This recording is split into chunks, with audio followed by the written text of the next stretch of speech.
దేశంలో ప్రజాస్వామ్యంలో అత్యున్నతమైనటువంటి బలమైన వ్యక్తి పౌరుడు. అతనికున్న ఒకే ఒక ఆయుధము ఓటు. తన ఓటు హక్కు ద్వారా రాజ్యాలను నిర్మించగలడు, రాజ్యాన్ని కూల్చగలడు అనుకుంటాం. కానీ రాజ్యాన్ని నిర్మించగలిగేటటువంటి హక్కే కలిగి ఉంటాడు, కానీ రీకాల్ చేసే హక్కు లేకుండా అతను ఎప్పటికీ ఎన్నికైన తర్వాత ప్రభుత్వం యొక్క కనుసన్నల్లో మెలిగే పరిస్థితే ఉంటుంది.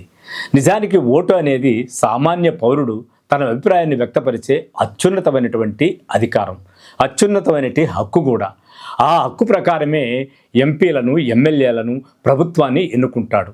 ఇక ఆ ఎన్నుకున్న తర్వాత వారు ఆ ఓటు వేసినటువంటి వ్యక్తికి, తనకు ఓటు వేయని వ్యక్తికి కూడా, అంటే ఓటు అనేది ఎన్నికల వరకే పరిమితమైనప్పుడు ఓటు ఎన్నికల తర్వాత ఓటరు పౌరుడిగా మారతాడు.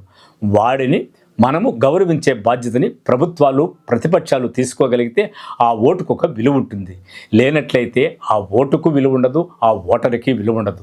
దురదృష్టం ఏమంటే ఎన్నికల్లో ఇప్పుడు ధన ప్రవాహం ఇబ్బడి ముబ్బడిగా పెరిగిపోవడంతో ఓటు అనేది నోటుకు పరిమితమైపోయే పరిస్థితులు ఉన్నాయి. కానీ నిజానికి రాజ్యాంగంలో అంబేద్కర్ రచించినటువంటి పుస్తకంలో ఓటు అనేది సర్వసత్తాక ప్రజాస్వామ్యానికి ఒక పట్టుగొమ్మ అనే అర్థంతో ఆయన నిర్దిష్టంగా రాసినప్పటికీ ఆ ఓటు దుర్వినియోగం అవడం అనేది భారత ప్రజాస్వామ్యంలో దురదృష్టకరం.